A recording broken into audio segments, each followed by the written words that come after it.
하나님께서 이 시간 우리에게 주시는 말씀은 마가복음 3장 7절에서 15절까지의 말씀입니다. 마가복음 3장 7절에서 15절까지의 말씀입니다. 찾으셨으면 제가 봉독합니다. 예수께서 제자들과 함께 바다로 물러가시니 갈릴리에서 큰 무리가 따르며 유대와 예루살렘과 이두메와 요단강과 강 건너편과 또 두로와 시돈 근처에서 많은 무리가 그가 하신 큰 일을 듣고 나아오는지라.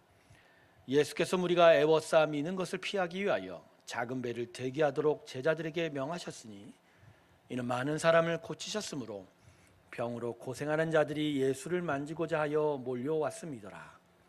더러운 귀신들도 어느 때든지 예수를 보면 그 앞에 엎드려 부르짖어 이르되 당신은 하나님의 아들이니이다 하니 예수께서 자기를 나타내지 말라고 많이 경고하시니라. 또 산에 오르사 자기가 원하는 자들을 부르시니 나아온지라. 이에 12를 세우셨으니 이는 자기와 함께 있게 하시고 또 보내사 전도도 하며 귀신을 내쫓는 권능도 가지게 하려 하심이로라. 할렐루야. 아멘. 우리 하나님은 선하십니다.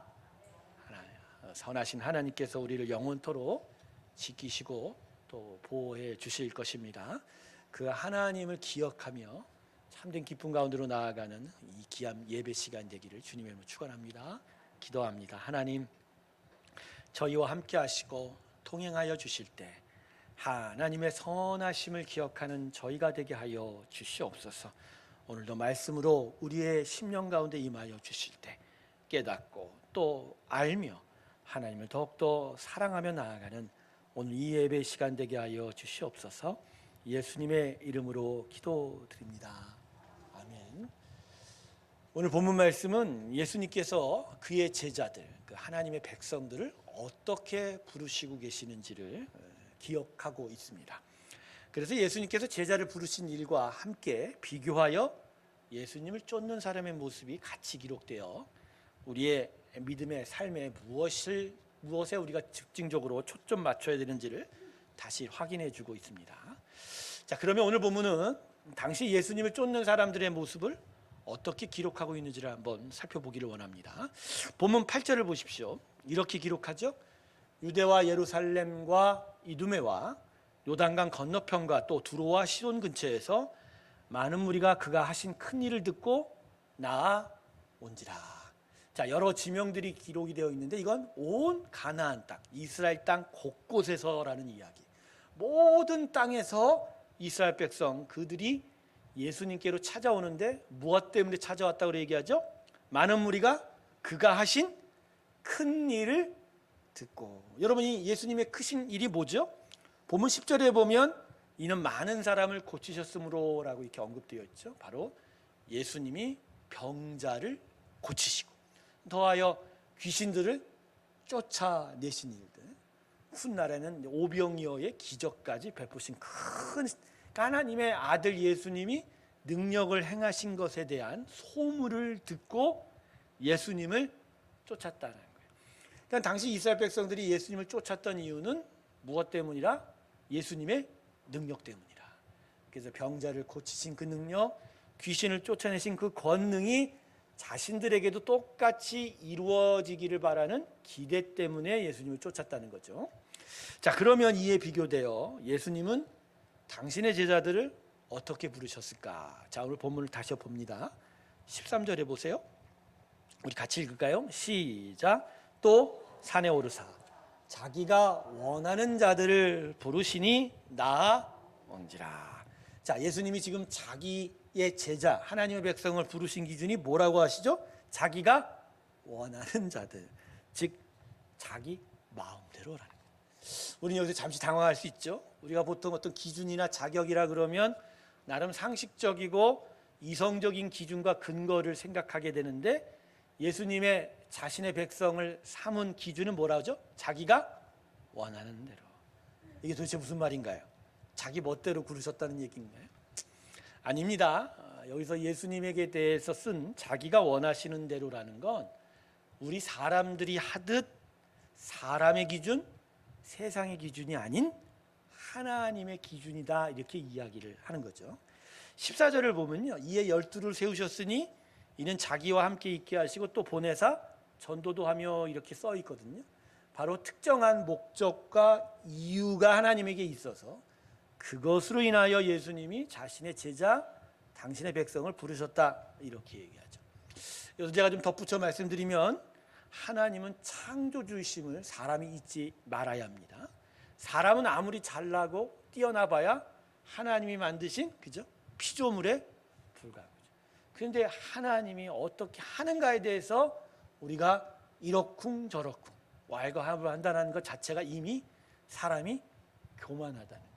하나님은요, 우리를 만드셨기 때문에 우리에 대해서 이렇게도 하실 수 있고 저렇게도 하실 수 있습니다. 할렐루야. 예, 그게 믿음인 거예요. 그래서 하나님의 이런저런 섭리에 대해서 우리가 서야 할, 바라봐야 될, 우리가 취해야 될 입장은 순종인 거죠. 다만 다행스러운 건 하나님은 우리를 언제나 선하게 대하신다. 할렐루야. 그래서 그 선하심을 우리가 의지하면서 하나님의 섭리를 우리가 바라보게 되는 거죠. 자, 그러면 오늘 본문이 말씀하고자 하는 핵심 초점이 무엇이죠? 예수님은 당신을 쫓아서 온 자를 택하신 게 아니라 당신이 원하는 자를 택하신다. 즉 예수님이 제자를 부르신 건 사람들이 자신의 기적을 보고 쫓은 것과는 전혀 관계가 없다는 거예요. 세상이 예수를 찾고 쫓는 목적이 예수님이 당신의 백성을 부르신 목적과는 너무나 다르다라는 것을. 그래서 여기서부터 오늘 말씀은 우리에게 예수님의 참된 제자가 누구인지를 분명하게 가르쳐 주는 거예요. 예수님의 참된 제자는, 하나님의 참된 성도는 기적을 베푸시는 예수의 능력만을 쫓는 자가 아니라, 성경이 말하는 하나님의 참된 제자는 하나님과의 만남, 하나님과의 관계, 하나님이 원하시는 데 자리로 나오는 것을 그 기준으로 삼는다. 할렐루야. 오늘 설교의 제목이 뭐죠? 능력이 아닌 만남입니다. 만남.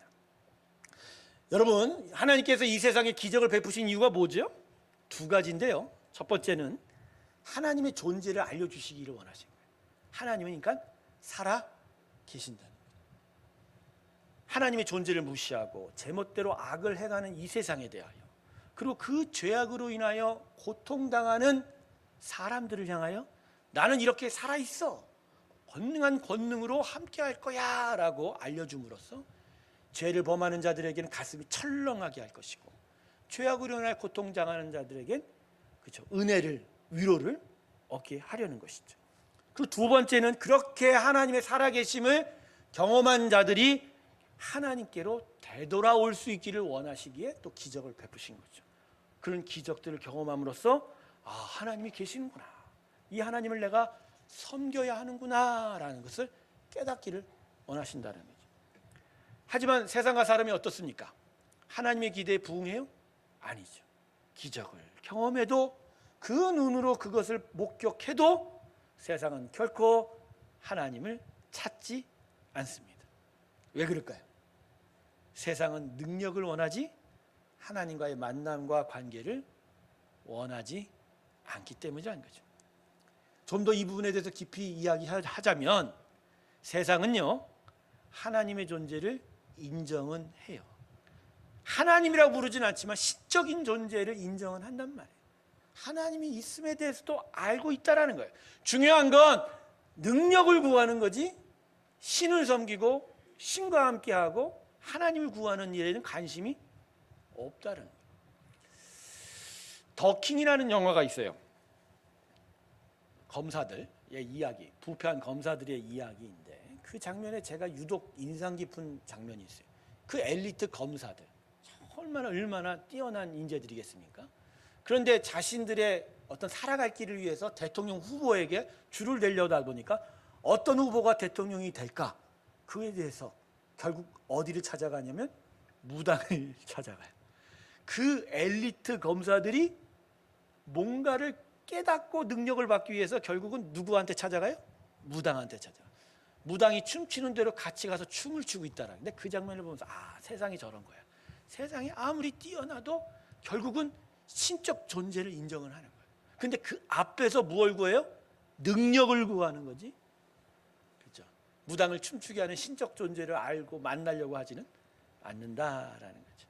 세상은요. 그래서 신을 인정하되 그의 능력을 구하지 하나님을 섬기고 함께 예배하는 것에는 관심이 없는 거예요. 여러분 출애굽한 이스라엘 백성을 한번 보세요.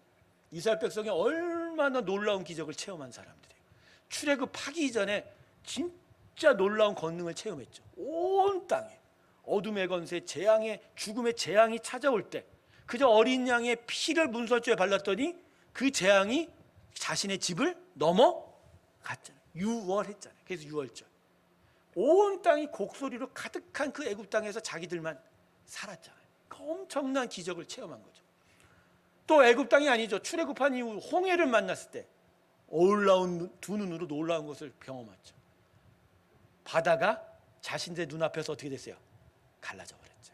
대신에 자기들이 수장돼야 될 그곳에 자기를 쫓아온 애굽 군대가 수장이 되는 것을 두 눈으로 목격했죠.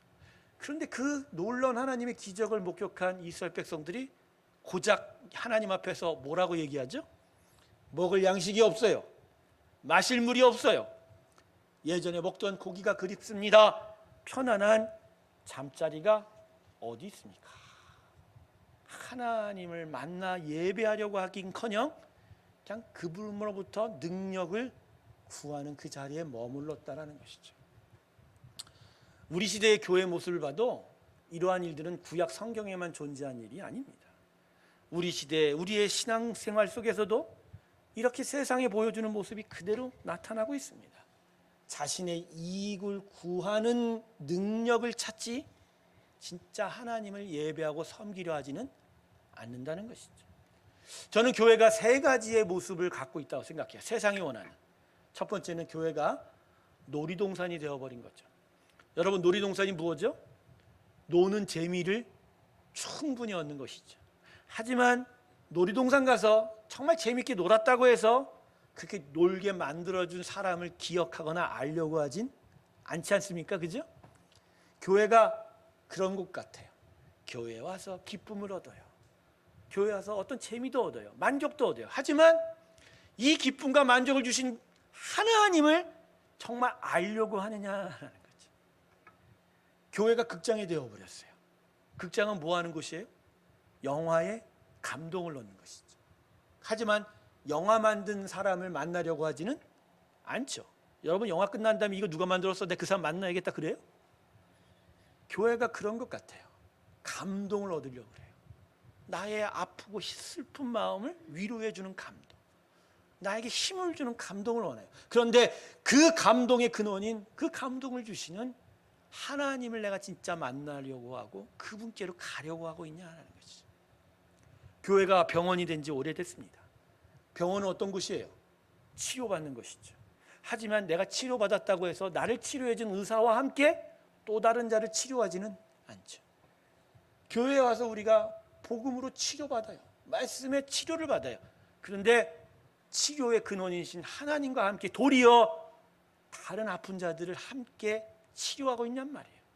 섬겨주고 있느냐 말이에요. 봉사하고 그들을 위해서 애써주고 있느냐 말이에요. 성도 여러분, 이러한 증상의 공통적인 주제가 뭐죠? 문제가 하나님을 만나려고 하지 않잖아요. 하나님을 만나고 친밀한 관계를 맺어 계속 그분과 동행하려고 하지 않으니까, 그러니 교회가 놀이동산이 되고 극장이 되고 병원이 됐지 진짜 교회가 됐냔 말이에요. 하나님을 정말 만나려고 하는 거예요. 여러분 오늘 우리의 주일 예배가요, 내가 하나님께 나왔으니 하나님이 나한테 은혜를 주고 능력을 주실 거야 라고만 하면 우리는 잘못된 거예요. 예배는 기본적으로 하나님을 만나려고 하는 거예요. 하나님께로 나아가 그분을 만나고 그분의 은혜 안에 들어가 내가 하나님 사랑합니다 라고 고백하는 곳이에요. 그게 예배인데 오늘 우리는 하나님께 능력을 구하러 이 자리에 나온 건 아닌가. 마태복음 7장 23절에서 이렇게 이야기합니다. 그때 내가 그들에게 밝히 말하되 내가 너희를 도무지 알지 못하니 불법을 행하는 자들아 내게서 떠나가라 하리라. 마지막 날 심판 때에 예수님이 심판주로 우리를 만날 때 뭐라고 얘기하시냐고요? 너 나를 아니? 난 너희 몰라라고 할 수 있다라는 거죠. 근데 여기서 안다라는 헬라어 기노스코는 그냥 지식적으로 나 옆집 사람 알아 이게 아니고요. 인격적으로, 실제적으로 안다라는 의미예요. 그저 옆집에 사는, 계속 오고 가다 얼굴 본 정도가 아니라 그분의 이름도 알고, 그분이 어디서 사는지도, 어떻게 왔는지도 알고, 뭐 하는지도 알고, 그분을 만나고, 그분이 뭘 좋아하고, 어떻게 살고, 그것뿐만이 아니죠. 먹을 것도 갖다 주고, 함께 받기도 하고, 밥도 사고, 밥도 얻어먹고, 그분의 슬픈 일이 있을 때 같이 부여잡고 울기도 하고, 기쁠 때는 같이 웃기도 하고, 그리고 같이 그 모든 일을 함께하는 그런 것이 안다라는 거예요. 그러니까 하나님이 최후 심판 때 우리를 보는 초점은 너 진짜 나와 그런 관계였냐? 나를 그렇게 만나서 나와 함께 사랑하고 나와 함께 그렇게 정말 친밀한 동행을 이루었느냐? 하나님의 관심은 우리가 무엇을 이루었느냐가 아니에요. 그건 아주 2차적인 거예요. 하나님의 가장 중심적인 초점은 너 나 진짜로 아니? 사랑하는 성도 여러분, 오늘 우리 예배가 아까도 말씀드렸지만 진짜 하나님을 알고자 하여, 그래서 정말 더 깊이 하나님을 만나고자 하여 나온 자리라면 진짜 우리는 우리의 예배는 성공한 거예요. 그런데 그게 아니라 무언가를 내가 얻을 수 있을 것 같아서 나왔다면 우리는 예배 시작 전부터 실패한 자라는. 하나님이 원하시는 건 사람과의 인격적인 관계를 맺어 만나고 계속 동행하는 거예요. 그래서 사랑하는 사이가 되고 계속 그 사랑을 유지하며 그 사랑 가운데서 같이 있기를 원하는 거예요. 근데 중요한 건 그 사랑 안에 하나님의 능력이 있습니다. 할렐루야. 같이 만나고 동행하면서 이 인생이, 이 나의 사랑하는 영혼이 어렵고 힘들 때 능력을 베푸시고, 그래서 더더욱 위로하고 권면해서 하나님을 향하여 더 나아올 수 있게 하고 더더욱 하나님의 일을 이루어가도록 인도하시는 분. 그래서 여러분, 능력 안에 만남이 있는 게 아니라 만남 안에 능력이 있습니다. 할렐루야. 이걸 깨달아야 돼요. 그리고 능력을 쫓아 만남을 향하는 것이 아니라 만남을 쫓을 때 그 안에 하나님의 능력도 우리에게 임하는 것입니다. 할렐루야. 그래서 오늘 본문을 보면 예수님이 당신의 제자를 부르신 모습이 이와 같은 하나님의 마음으로 이루신 것을 알 수가 있어요. 진정으로 우리와 함께 하시고자 하는 하나님. 본문 14절과 15절 다시 한번 읽을까요? 이에 12를 세우셨으니 이는 자기와 함께 있게 하시고 또 보내사 전도도 하며 귀신을 내쫓는 권능도 가지게 하시라. 자, 제자를 삼으신 당신의 기준이 세 가지예요. 첫 번째는 같이 있고 싶으셔서, 두 번째는 전도하게 하시고, 세 번째는 능력 주셔서 귀신도 쫓아내게 하시려. 근데 이 세 가지 중에 가장 핵심은 뭐죠? 첫 번째죠. 같이 있고 싶은 거예요. 같이 있어 하나님이 동행하시고 하나님의 친밀한 은혜가 임할 때 그 제자들은 복음을 선포하기도 하고 권능을 받아 귀신을 쫓아내는 거예요. 하나님의 나라를 이루기도 하고 권능 안에서 자신의 삶 속에 하나님의 영광을 위하여 악을 내쫓는 일이 나타나게 되는. 할렐루야. 여러분, 하나님의 성품 중에 가장 중요한 성품 하나가 뭔지 아세요? 함께 하시기 원한다.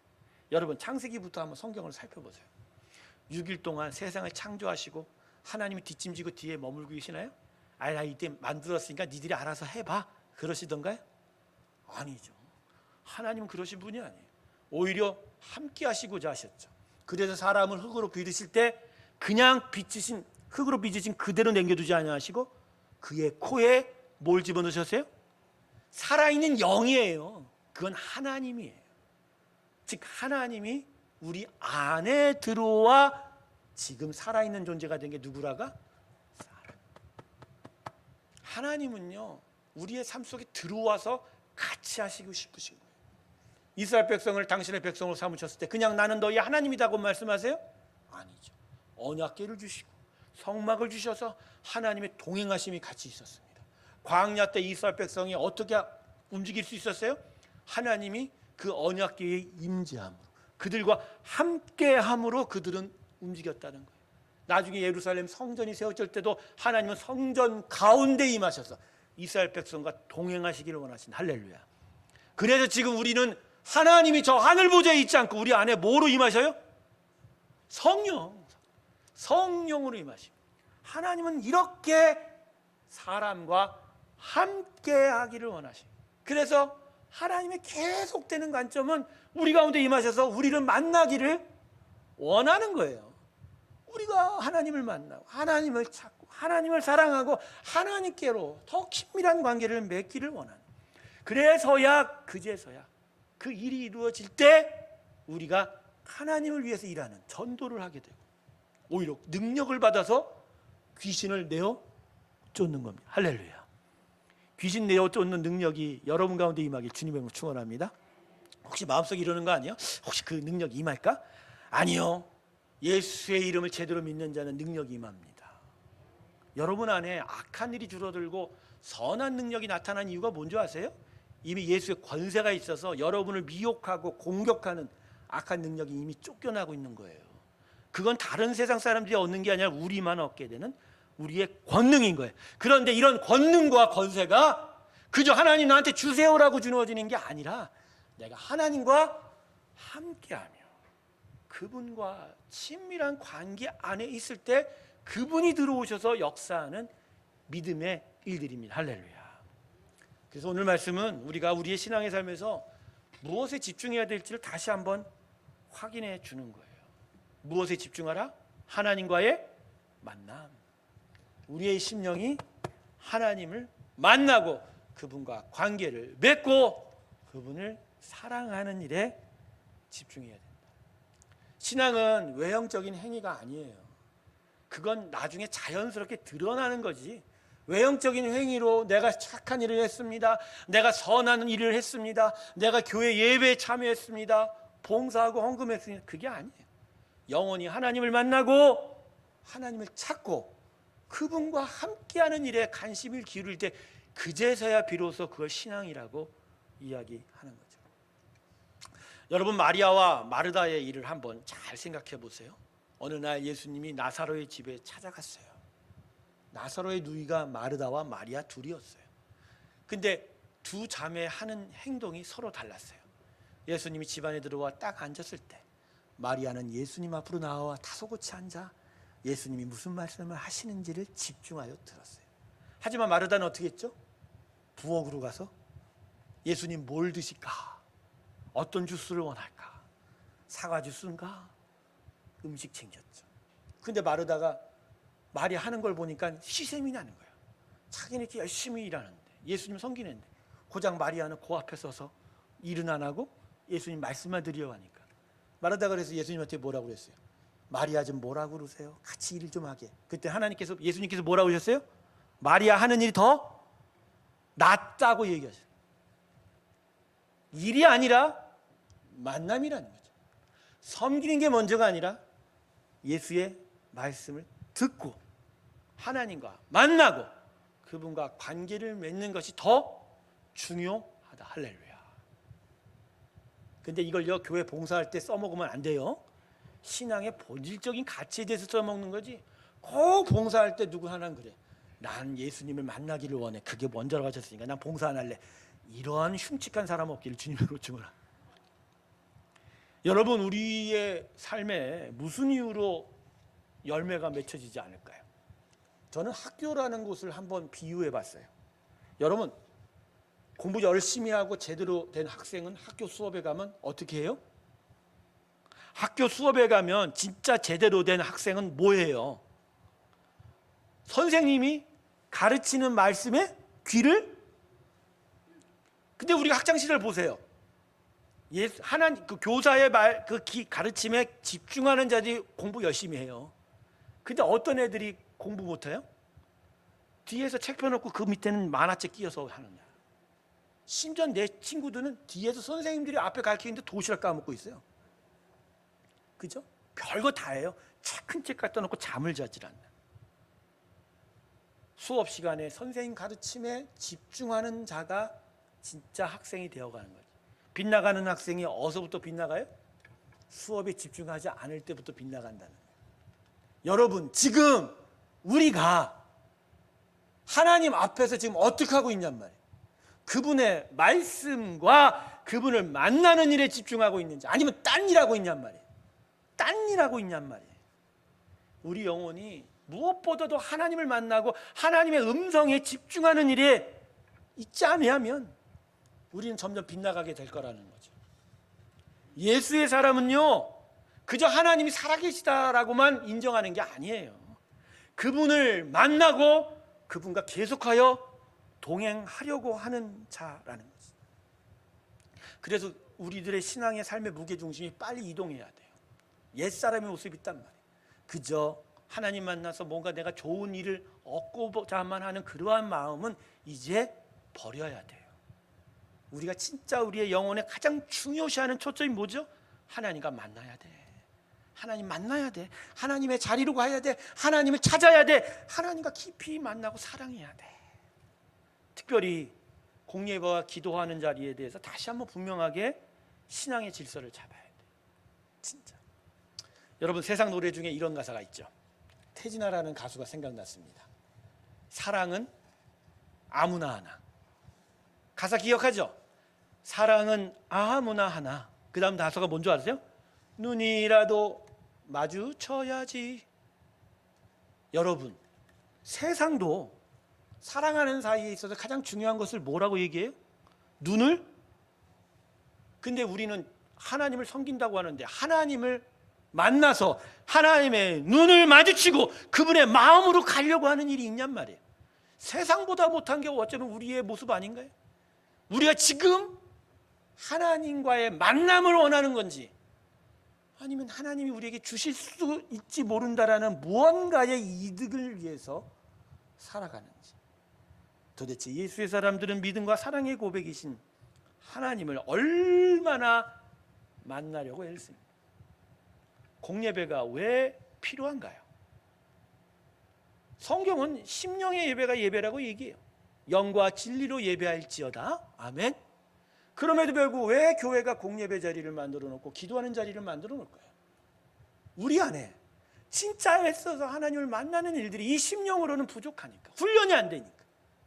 공예배와 기도하는 자리를 통해서라도 하나님 앞에 나와 하나님의 눈을 맞추는 일을, 그래서 그분 앞에 그분께 내 마음을 드리는 일들을 내가 구별해 나아가면서, 그렇게 그것들이 내 몸에 익어지고 그러한 애씀이 있을 때 내가 비로소 진짜 하나님의 사랑 가운데 나아갈 수 있지 않을까요? 내가 누구를 사랑한다 합시다. 근데 그 사람을 만나려고 하지도 않고 그 사람과 무언가를 같이 하려고도 하지 않고 그저 말로만 사랑합니다, 사랑합니다. 누가 뭐라면 내 마음으로는 사랑하고 있어요. 여러분, 그러면 사랑이 돼요, 안 돼요? 돼요, 안 돼요? 나 진짜 대답을 듣고 싶어 오늘. 돼요, 안 돼요? 네. 근데 여전히 우리는 마음은 원이로되 육체가 약합니다. 공예배에 나오지 못하는 저를 이해하세요. 내가 왜 이해를 해요? 나한테 얘기하지 마세요. 하나님이 마지막 날에 너 진짜 나를 알려고 했니? 진짜 나를 아니라고.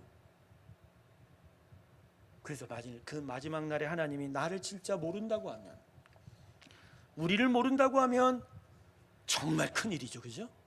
지금이야 설교도 듣고 깨우침을 얻어 삶의 방향을 바꾸기만 하면 되는데 늦지 않죠. 그러나 그때는 정말 늦는 거예요.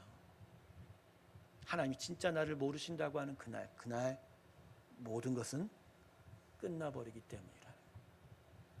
사랑하는 성도 여러분, 마음에 다시 한번 기억하세요. 우리는 능력이 아니라 만남을 쫓는 자이다. 하나님이 주는 이득을 찾는 자가 아니라 하나님의 두 눈을 바라보기를 원하는 자. 그래서 하나님과의 만남 속에서 그분의 은혜와 능력을 경험하는 자. 할렐루야. 말씀을 정리하겠습니다.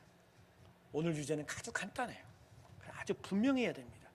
성도 여러분, 예수님을 계속하여 만나십시오. 하나님과 계속하여 동행하십시오. 그것이 우리의 신앙의 삶의 제대로 된 모습일 것입니다. 이 귀한 삶이 우리 가운데 있길 주님의 이름으로 축원합니다. 기도하겠습니다. 하나님, 우리가 무엇을 집중하여 살았을까요? 하나님 앞에 나온 오늘 이 자리가 진짜 하나님을 만나고 사랑하기를 원하여 나왔는지, 아니면 혹시 얻을지도 모르는 다른 이득에 관심이 있어서 나오는 건지, 능력이 아닌 만남에 집중하는 우리의 영혼이 되게 하시고, 하나님과의 만남과 그 사랑 속에서만이 참된 능력을 경험할 수 있다는 것을 기억하게 하여 주시옵소서. 예수님의 이름으로 기도드립니다. 우리 다 같이 446장 찬송 부르면서 주께 봉헌 드리겠습니다.